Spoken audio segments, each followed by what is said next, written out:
하나님 말씀 보기를 원합니다. 오늘 느헤미야 6장 말씀입니다. 느헤미야 6장 1절로 9절까지의 말씀. 우리 9절이나 되는 말씀인데요. 저 한 절, 우리 여러분 한 절 이렇게 교독하도록 하겠습니다. 느헤미야 6장 1절로 9절까지의 말씀. 저희 중등부는 이 화면으로 말씀을 띄워주지는 않습니다. 그래서 다 찾으셔야 됩니다. 느헤미야 6장 1절로 9절까지의 말씀. 구약성경 733면에 있습니다. 느헤미야 6장 1절로 9절까지의 말씀. 조용해진 거 보니까 다 찾으신 것 같습니다. 자, 저 한 절 읽고요. 여러분 한 절 읽고 교독하도록 하겠습니다. 산발락과 도비아와 아라비아 사람 게셈과 그 나머지 우리의 원수들이 내가 성벽을 건축하여 허물어진 틈을 남기지 아니하였다함을 들었는데 그때는 내가 아직 성문에 문짝을 달지 못한 때였더라.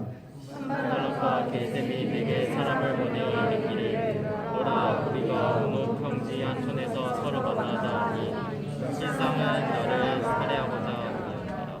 내가 곧 그들에게 사자들을 보내어 이르기를 내가 이제 큰 역사를 하니 내려가지 못하겠노라. 어찌하여 역사를 중지하게 하고 너희에게로 내려가겠느냐 하매 그들이 내 만나 이같이 내게 사람을 보내어 나를 꼭 다시 섭하였더니 산발랏이 다섯 번째는 그 종자의 손에 봉하지 않는 편지를 들려 내게 보냈는데 그 글에 이르기를 이방 중에도 그래서 소문이 있고 가스무도 말하기를 너와 유다 사람들이 보관하려 하여 성벽을 건축한다 하노니 내가 그 말과 같이 왕이 되려 하느니라.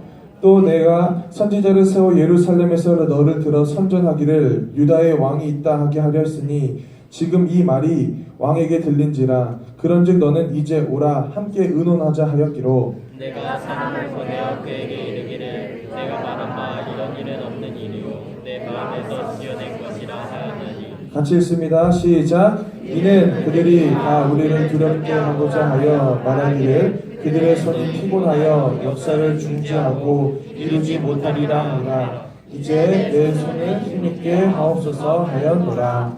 아멘. 이 느헤미야 6장 1절로 9절까지의 말씀을 가지고 정면 돌파, 같이 한번 읽습니다. 정면 돌파 라는 제목으로 오늘 은혜를 나누기를 원합니다. 여러분 방학 다 했나요? 네. 시험은 끝났죠? 네. 시험 잘 죄송합니다. 자, 우리가 시험을 봤어요.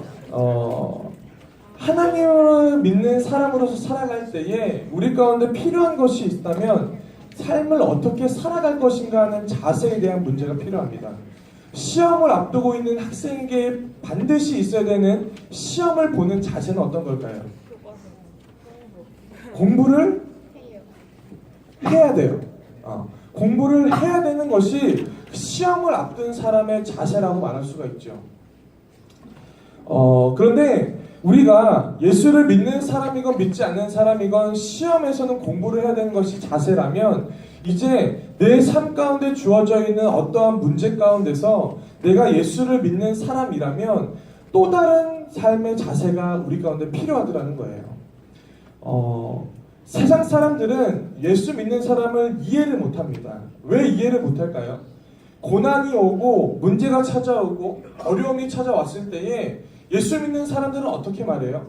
기도해야지. 말씀 보고 하나님이 주시는 힘으로 이겨내야 돼 라고 믿는 사람들은 이렇게 말을 하는 자세를 가지고 살아갑니다. 그렇기 때문에 믿지 않는 사람들이 봤을 때는요, 믿는 사람들이 조금 이상해 보여요. 그런데 믿는 사람들은 고난이 찾아옵니다. 연단이 찾아오고 어려움이 찾아올 때마다 주님을 더 붙잡으려고 노력하는 삶의 자세로 살아가야 한다라는 겁니다. 그렇다면 오늘 우리 삶 가운데 하나님을 믿는 믿음 안에서 우리가 한 걸음 한 걸음 걸어 나갈 때에 오늘 우리의 모습들은 어떻게 해야 될까요? 성경은 우리가 고난을 대할 때에, 어려움을 대할 때에 우리 마음 가운데 반드시 새겨야 되는 말씀 한 구절을 우리 가운데 주더라는 거예요. 우리 한번 말씀 한 구절만 볼까요? 요한복음 14장 17절 말씀입니다. 우리 같이 한번 큰 목소리로 합독합니다. 시작. 그는 진리의 영이라 세상은 능히 그를 받지 못하나니 이는 그를 보지도 못하고 알지도 못함이라. 그러나 너희는 그를 아나니 그는 너희와 함께 거하시며 또 너희 속에 계심이었습니다. 아멘. 세상은요 하나님을 알지 못한대요. 예수님을 알지 못한대요. 그런데 너희는, 예수 믿는 너희는 내 마음 가운데 하나님이 함께 계신다는 것을 굳세게 붙잡아야 된다라고 성경은 말씀하고 있다는 거예요. 여러분, 이것이 고난받는 사람들의, 특별히 예수 믿지만 고난 가운데 있는 사람들이 붙들어야 되는 말씀 아닙니까?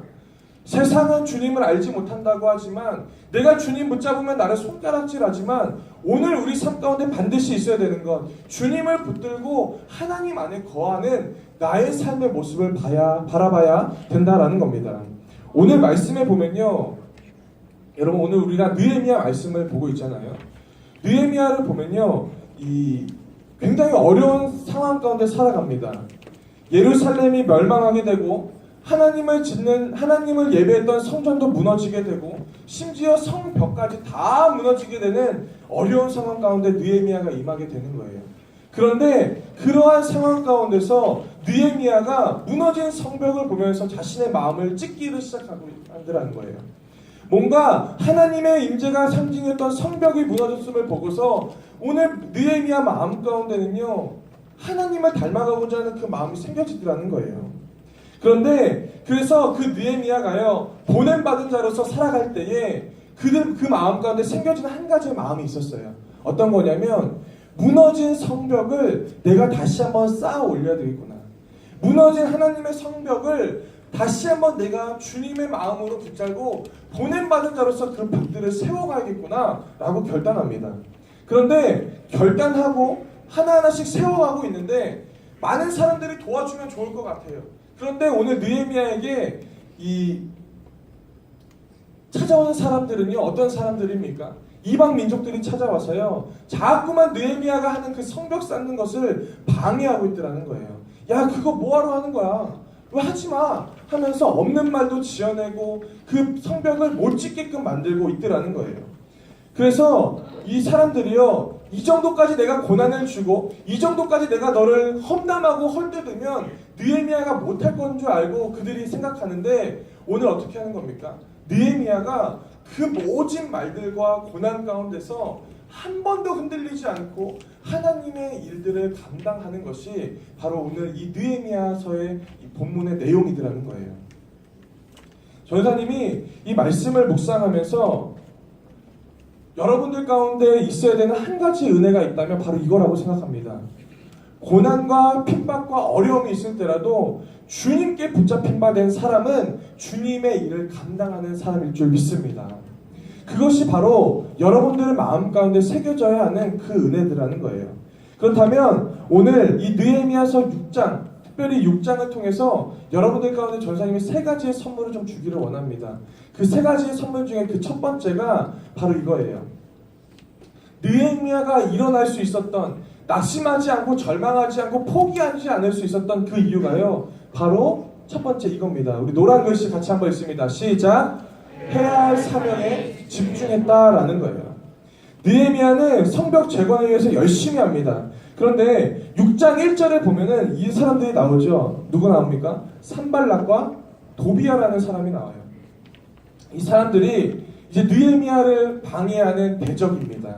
그래서 이 산발락과 도비야가 찾아와서 성벽을 재건할까봐 느헤미야를 공격하는 거예요. 근데 어떤 공격을 하냐면, 직접 무너뜨리지는 못하니까 멘탈을 흔들리게 하는 거예요. 멘탈 공격을 하는 겁니다. 그래서 옆에서 와가지고 계속 비아냥거리는 거예요. 느헤미야 4장 말씀에 보면 이렇게까지 말합니다. 야, 네가 짓고 있는 거, 그 성벽, 야, 여우 한 마리만 올라가도 넘어지겠다, 무너지겠다라고 말하는 거예요. 여러분 어떻습니까? 내가 어떤 일을 열심히 할 때에 누군가 와서 나에게, 야, 너 그거 왜 해? 너 공부 왜 해? 너 교회 왜 다녀? 라고 말하면요, 우리 마음 가운데 어떤 마음이 들어와요? 정말 하지 말아야 되나? 하는 아니라는 생각이 우리 가운데 들어오지요. 그런데 느헤미야는 어떤 줄 압니까? 야, 그거 여우가 올라가도 넘어질 것 같아 라고 하는 그 말에 느헤미야가 흔들리지 않더라는 거예요. 그냥 하나님의 일을 그냥 해 나가더라는 겁니다. 그리고 이제 4장에서 그렇게 말했다면 6장에 와서는요, 이제 이 산발락과 도비야가 느헤미야에게 이렇게 말합니다. 야, 너 그거 잠깐 성벽 짓는 거 잠깐만 쉬고 나랑 와서 온오평지에 와서 나랑 좀 이야기 좀 하자 라고 말합니다. 화친을 맺자고 합니다. 그랬을 때에 느헤미야의 태도가 굉장히 중요해요. 어떻습니까? 나에게 핍박 주고 나에게 어려움 주는 사람입니다. 나를 왕따시켰던 사람인데 그 사람이 오늘 나한테 와서 화해를 신청하는 거예요. 그랬다면 우리들은 어떻게 할 것 같아요? 가서 화해를 하는 거예요. 그런데 느헤미야는 조금 다르더라는 겁니다. 어떻게 하는지 압니까? 한 장 넘겨주세요. 3절 말씀 우리 큰 목소리로 합독합니다. 시작! 내가 곧 그들에게 사자들을 보내어 이르기를 내가 이제 큰 역사를 하니 내려가지 못하겠노라. 어찌하여 역사를 중지하게 하고 너희에게로 내려가겠느냐. 아멘. 잘 생각해 보십시오. 감정적으로 생각했을 때는 내가 나가서 그들과 만났을 때에 화해하면 좋을 것 같은데 느헤미야의 마음 가운데는 어떤 것이 있는 거예요? 내가 나갔을 때에 하나님의 일을 감당하지 못하니까 그것이 어떤 것이 더 중요한 건지를 알고 있더라는 거예요. 그래서 사자들을 보내서 이렇게 말합니다. 내가 너희랑 만나는 것도 좋은데 내가 이제 큰 역사를 하니 하나님의 일을 감당할 때에 내가 큰 역사를 한다는 믿음의 정체성이 그의 마음 가운데 있더라는 거예요. 여러분, 우리가 하나님의 일을 감당할 때요 수많은 말들이 들려져 옵니다. 전사님은 여러분 때에 저희 아버지가 교회를 안 다니고 하나님을 알지 못했던 사람입니다. 어머니와 저희 누나와 저가 교회를 나가면요 거기를 왜 가는 거야? 라고 말했어요. 지금은 믿으시지만 그땐 그랬었거든요. 그랬을 때에 제 마음 가운데 매번 흔들리는 것이 어떤 거냐면 내가 정말 교회를 왜 다닐까? 아버지가 저렇게 싫어하면 조금 교회를 안 다녀도 우리 가족의 평화를 위해서 내가 좀 희생하면 되지 않을까? 라고 생각해서 저희 어머니한테 말했거든요. 어머니가 어떻게 말하는지 압니까? 야, 아들아, 아빠를 위한 거면 네가 교회를 가야 되는 거야 라고 말하는 거예요. 그때부터 제 마음 가운데 큰 은혜가 임하더라는 거예요. 여러분, 느헤미야도 마찬가지지 않습니까? 그냥 매일 수십 년 동안 지어야 되는 성벽일 겁니다. 그러면 하루 정도는 빠져도 될 것 같은데 한 번쯤은 빠져도 될 것 같은데 오늘 느헤미야가 어떻게 말하는 거예요? 나는 하나님께 맡겨놓은 그 큰 역사를 해야 되기 때문에 너를 만날 수 없다라고 말하는 겁니다. 여러분, 얼마나 단호한 말입니까? 여러분, 사명자는요 바로 이와 같은 사람이라는 거예요. 우리가 지금 3주째 계속 요나를 다루고 또한 학계를 다루고 느헤미야를 다루면서 반복적으로 전사님이 말하는 게 뭡니까? 보냄받은 자라면, 사명을 갖고 있는 자라면 하나님께 쓰는 방법대로 쓰임을 받아야 된다는 거예요. 오늘 느헤미야가 하나님께 쓰임받을 수 있었던 이유가 바로 이겁니다. 내가 큰 역사를 하고 매일마다 똑같은 벽돌 쌓는 거 아닙니까? 그런데 느헤미야는 아는 거예요. 내가 한 장 한 장 쌓아 올릴 때에 매일마다 똑같은 삶의 모습이지만 하나님께 맡겨놓은 사명이기 때문에 내가 그것을 감당해냅니다 라고 말하는 거예요. 여러분들 가운데 그것을 저는 도전하고 싶습니다. 매일마다 우리가 삶으로 살아가다 보면요 맨날 똑같은 일 하잖아요. 학교 갔다가 집에 와서 학원 가나요? 학교 갔다 학원 갔다 집에 왔다 학교 갔다 학원 갔다 집에 왔다 주일에 교회 왔다. 일주일의 패턴이 맨날 똑같아요. 그런데 사명자는 어떻게 살아간다고요? 사명자는 어떻게 견딘다고요? 내가 매일마다 똑같은 벽돌 쌓는 성벽을 쌓지만 그럼에도 불구하고 나를 통해서 하나님께서 큰 역사를 이루실 것에 대한 기대하는 마음이 오늘 우리의 마음 가운데 있어야 될 줄 믿습니다. 느헤미야가 그랬고 또 한 사람이 더 그런 사람이 있어요. 바로 사도 바울입니다. 여러분, 사도행전 14장에 보면은 사도 바울이 전도를 합니다. 열심히 전도를 해요. 그런데 전도를 하고 하나님의 일을 감당하면 뭔가 더 큰 축복이 올 것 같고 뭔가 좋은 일들이 많이 벌어질 것 같은데 오늘 14장, 사도행전 14장에 보면요 이 사도 바울에게 있었던 한 가지의 사건이 있습니다. 어떤 건지 압니까? 전도를 열심히 하고 주일을 감당했을 때에 사도 바울이 돌에 맞아 죽을 뻔합니다. 이고니온이란 이방 지방에서 하나님을 전할 때에 그가 핍박을 당하고 어려움을 당합니다. 그리고 반 죽음 상태에서 성 밖으로 버림당해요. 그런데 그런 상황에서 사도 바울이 깨어납니다. 깨어나서 가장 먼저 하는 행동이 있어요. 그것이 뭔지 알아요? 다시 이고니온 지방으로 들어가더라는 거예요. 다시 이고니온 지방으로 들어가는 거예요. 여러분, 이 본문이 이해가 됩니까? 우리는 친구 초청잔치라고 해서 친구한테 복음 전할 때에 야, 너 뭐 그러냐 하면은 주눅 들어서 이렇게 쫄잖아요. 그런데 사도 바울은 어떻다고요? 돌에 맞고 반 죽음 상태로 버림당했는데 다시 그걸로 들어가더라는 거예요. 여러분, 이것이 어떻게 가능합니까? 이것이 어떻게 가능할까요? 한 가지 이유밖에 없는 거예요. 바로 사명이라는 겁니다. 하나님의 사람으로서 내 마음 가운데 복음의 확신이 있는 사람은요, 그것을 감당해낼 수 있는 힘 또한 주어지더라는 겁니다. 여러분, 이렇게 사명을 감당할 때에 우리 가운데 반드시 필요한 것이 있어요. 그것이 뭔 줄 압니까? 자, 제 말 한번 따라해보세요. 자존감. 믿음도 중요하고 많은 것도 중요하지만 내 마음 가운데 자존감이 없다면요, 그 문제를 해결할 수가 없더라는 거예요. 전도사님이 이 중등부 사역을 시작하면서 이 자존감 수업이라는 책을 계속 읽고 있는데, 여러분들 가운데 혹시 남의 말에 주눅들어 사는 사람이 있습니까? 내가 어떤 일을 감당하는데 뭔가 내 앞에서 작은 문제 때문에, 작은 돌뿌리 하나 때문에 그 모든 문제를 포기하는 사람이 있습니까? 그것은 마음이 연약한 것이 아니라 나를 사랑하지 못하는 사람이래요. 여러분, 어떻습니까? 여러분들의 삶 가운데 자신감, 내가 어떤 것을 해내겠어, 내가 이번에는 좀 살을 좀 빼보겠어, 성적을 좀 잘 받아보겠어 하는 그 자신감이 아니라 자존감, 어떤 상황 가운데서도 내가 감당해내겠어, 하나님은 나를 사랑하셔 라는 그 믿음의 자존감이 여러분 가운데 있습니까? 저는요, 이 자존감을 훈련할 수 있는 방법이요, 바로 교회라고 생각합니다. 여러분, 믿는 사람들 가운데서도 상처받는 일들이 많아요. 그런데 상처받는 일들 가운데서 자유할 수 있는 사람은요, 교회 안에서 그것들을 해내는 사람이라는 거예요. 저는요, 여러분들이 그러한 일들을 좀 감당하는 은혜가 있기를 예수의 이름으로 간절히 축복합니다. 한 주간 동안 얼마나 넘어지셨습니까? 한 주간 동안 얼마나 포기하고 시험 성적표 받아보면서 나는 안 되나 보다, 나는 그냥 열심히 일이나 해야겠다 하는 그 마음으로 얼마나 몇 번이나 넘어지셨습니까? 하나님은 그걸 원하지 않으시더라는 거예요. 공부를 잘하는 사람을 원하는 것이 아니라 잘해서 좋은 대학 가고 좋은 직장 가는 사람을 하나님께서 좋아하시는 것이 아니라 어떤 사람을 좋아하신다고요? 하나님의 뜻 가운데 거할 때에 조금은 실수하고 실패하고 넘어질지라도 다시 한번 일어나서 시작하는 사람.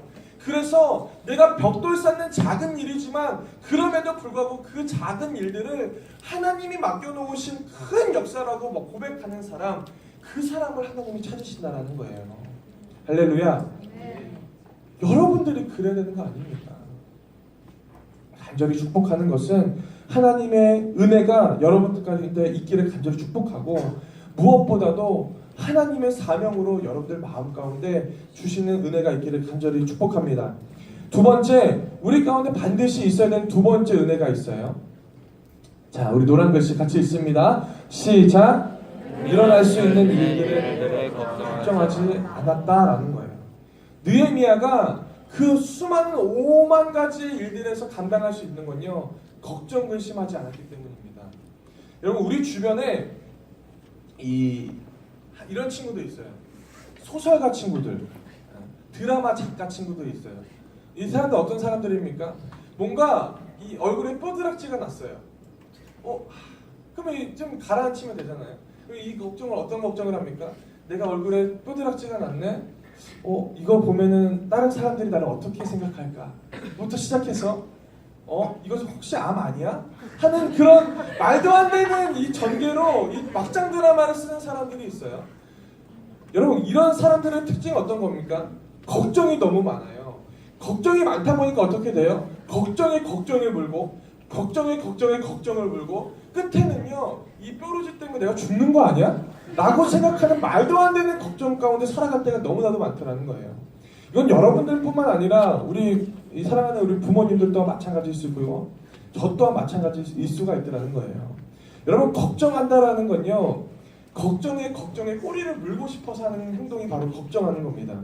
오늘 느헤미야에게 있었던 가장 담대함이 바로 이겁니다.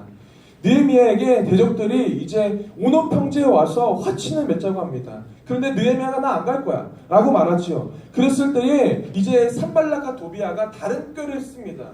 어떤 꾀를 쓰냐면 이제 이 느헤미야가 하지 않았던 그 행동들을 잘못 소문을 퍼뜨리는 거예요. 바로 유언비어를 막 퍼뜨리는 겁니다. 그러면서 이렇게 말하는 거예요. 야, 네가 성벽 쌓는 거 너 왕 되려고 그러는 거잖아 하면서 이리저리 막 퍼뜨리는 겁니다. 여러분, 잘못된 소문 때문에 받는 상처가 얼마나 큰 줄 압니까? 그런데 느헤미야가 그 소문들 때문에, 잘못된 소문들 때문에 곤란함을 청하게 됩니다. 그런데 그런 상황 가운데서 느헤미야가 요동하지 않고 한 가지 말을 합니다. 8절 같이 읽습니다. 시작. 내가 사람을 보내어 그에게 이르기를 내가 말한 바 이런 일은 없는 일이요 내 마음에서 지어낸 것이라 하였나니. 이게 뭔 말입니까? 나 그거 안 한 거야. 내가 안 했어. 끝. 이 일을 통해서 이 산발락과 도비아가 했던 그 유언비어 퍼뜨리는 그 전략을 통해서 이제 느헤미야가 죽게 되는 상황 가운데 오는데요. 느헤미야가 이렇게 말하는 거예요. 야, 나 그거 내가 한 거 아닌데 라고 말하는 거예요. 여러분, 학교 다니면서 이런 일들 많이 경험해보지 않습니까? 내가 안 한 것들을 남들이 오해하면서 소문을 막 퍼뜨리는 경우. 그랬을 때 우리는 어떻습니까? 드라마의 작가가 또 되죠. 야, 그리고 내가 그거 한 거 아니야 하면서 막 여러 가지 핑계들을 대면서 그것을 어떻게든 이겨나가려고 합니다. 근데 느헤미야가 답을 주는 거예요. 내가 한 거 아닌데. 아무렇지도 않게. 그런데 이 일을 말하면서 그 산발락과 도비아가 당황하는 거예요. 뭔가 멘탈이 좀 흔들릴 것 같고 뭔가 어려움이 더 빠질 것 같은 느헤미야를 기대했는데 그냥 아무 말도 안 하는 느헤미야를 보면서 산발락과 도비아가 이제 멈추더라는 겁니다. 여러분, 우리 마음 가운데 필요한 것이 있어요. 걱정을 덜 하는 겁니다. 여러분, 이제 우리가 다음 주, 그 다음 주 금요일 날이면 수련회를 떠납니다. 여러분, 수련회를 떠나는 사람 중에 걱정거리가 이거 아닙니까? 야, 침대 매트리스가 내 마음에 안 들면 어떡하지? 나 모기 물리면 어떡하지? 나 이게 날씨가 폭염인데 나 쓰러지면 어떡하지? 만약에 내가 쓰러지면 우리 엄마가 힘들어하겠지? 맨날 하는 걱정거리가 맨날 이겁니다. 만약에 이러면, 만약에 내가 더운 날씨에 쓰러지면 이렇게 하겠지. 만약 내가 목이 물리면 이렇게 하겠지. 맨날 똑같이 하는 걱정들이 이거라는 거예요. 그런데 오늘 그 걱정과 근심을 하나님께서 해결해 주시는데 한 가지의 말씀이 필요하다는 겁니다. 자, 한 장만 넘겨주세요. 베드로전서 5장 7절 말씀, 우리가 다 잘 아는 말씀 아닙니까? 같이 한번 내 염려를 생각하면서 이 말씀 한번 읽습니다. 시작. 너희 염려를 다 주께 맡기라. 이는 그가 너희를 돌보시리라. 아멘. 걱정과 염려는 하나님께 맡기라는 거예요. 하나님께 맡기고 나에게 허락하신 그 하루하루를 견뎌내고 그 하루하루를 살아갈 때에 걱정과 근심의 그 상황이 아니라 하나님이 주시는 은혜로 그 모든 것을 이겨나갈 수 있는 힘 또한 여러분들에게 주어주실 줄 믿습니다. 전사님이 요번 주 한 주는요, 교회에 있어 본 적이 없어요. 어떤 거냐면 매일마다 나가 있었거든요. 여러분, 이 날씨가 굉장히 더웠지 않습니까? 그런데 이 더워서 덥고 또 일할 수 있는 시간이 교회에서 일을 해야 되고 오늘 학부모 초청제인데 또 준비를 해야 되는데 시간이 없는 거예요. 내 마음 가운데 어떤 마음이 들어온 줄 아십니까? 전사님 마음 가운데 이거 선생님, 학부모님들 오셔가지고 실망하시면 어떡하지? 실망하시면 어떡하지? 교회 자녀들 안 보낸다고 하면 어떡하지? 라는 생각이 제 마음 가운데 들어오더라는 거예요. 여러분, 어떻습니까? 삶에서 치이면요, 삶에서 뭔가 그 안에서 매여 살면요, 어떻게 됩니까? 걱정 가운데 빠지게 되는 거예요. 걱정하게 되면 내 삶을 염려하게 되고요, 염려하게 되면 내 삶이 그렇게 살아가게 되더라는 거예요.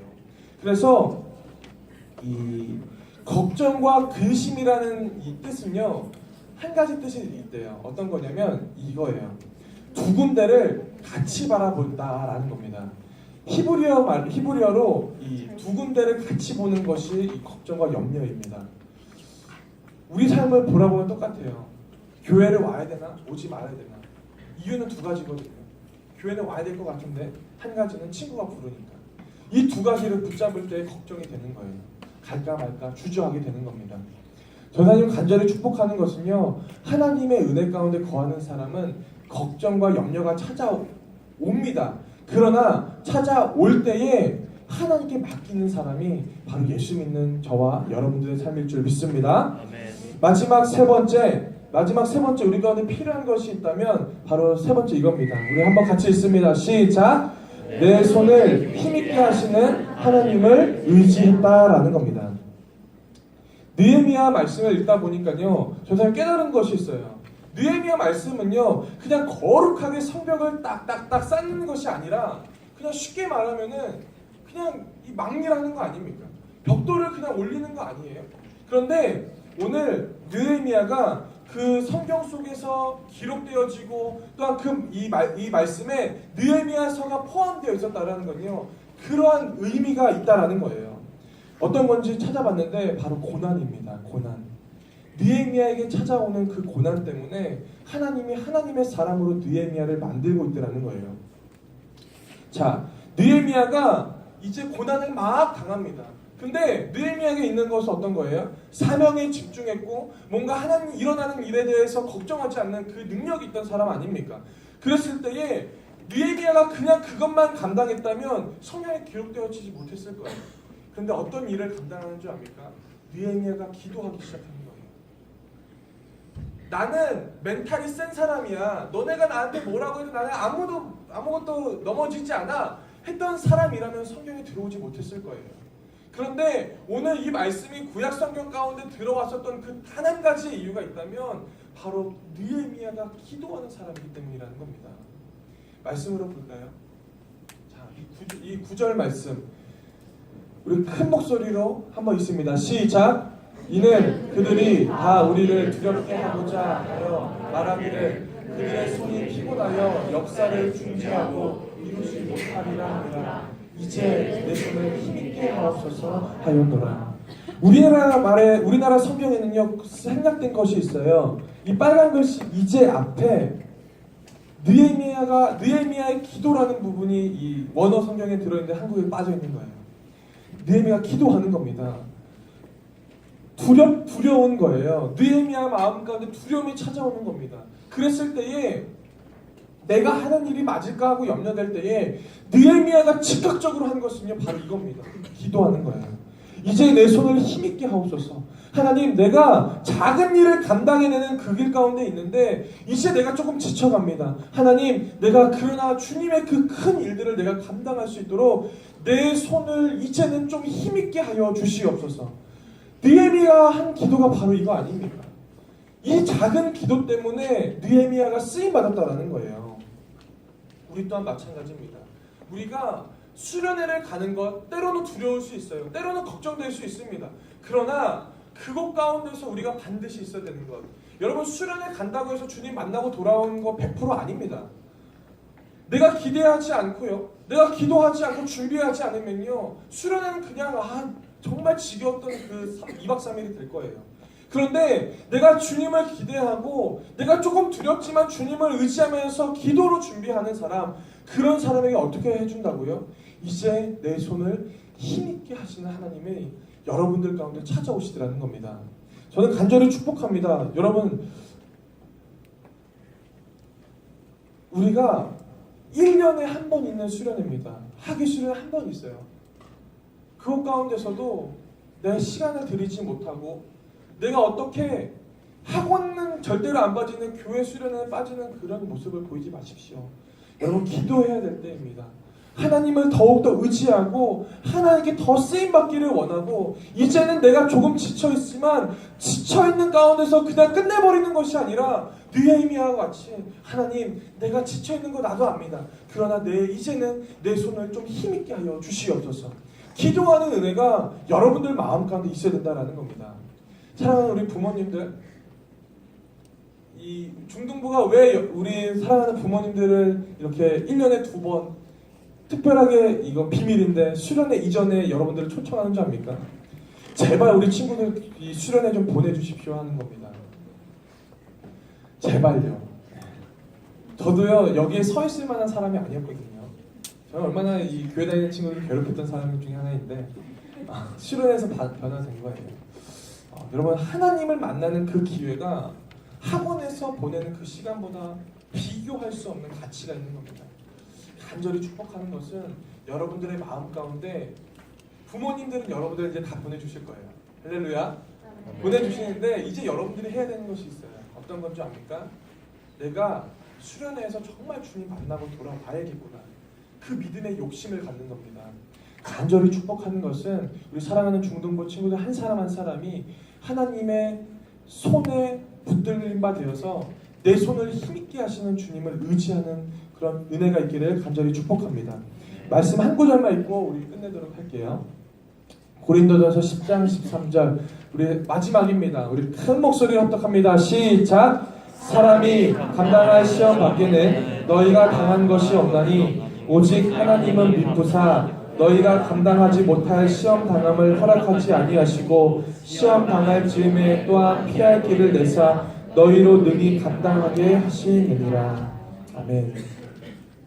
하나님이 피할 길을 예비해 주세요. 모기가 무서워하는 친구에게는 모기향도 많이 틀어줄게요. 그리고 뭔가 염려되는 사람들은 하나님이 피할 길 또한 예비해 주신다고 말합니다. 간절히 축복하는 것은 염려를 다 묶어두시고 오늘 제목과 같이 피하지 마세요. 피하면 또 와요. 피하면 계속 와요. 그런데 내가 그 문제를 주와 함께 걸어나가면 내 앞에 있는 홍해가 갈라지지는 않을지어도 하나님이 그 바다 위를 나와 함께 걸어가시는 은혜가 있을 줄 믿습니다. 기도하겠습니다. 하나님 아버지 감사합니다. 주님께서 우리 귀한 중등부와 우리 친구들과 우리 귀한 부모님과 또 우리 귀한 선생님들과 함께 귀하게 예배드릴 수 있게 하심을 감사합니다. 하나님 느헤미야가 얼마나 부담스러웠을까요? 하나님의 일을 감당한다고 하지만 들려오는 말들은 자꾸만 어려운 말들 뿐이었는데 그럼에도 불구하고 느헤미야가 해낼 수 있었던 것 기도하는 사람이기 때문일 줄 믿습니다.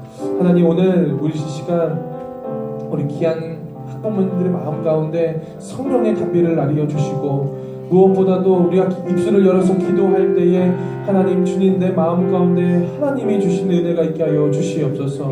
하나님 모든 것 맡겨드립니다. 예수님의 이름으로 기도드리옵나이다. 우리 시간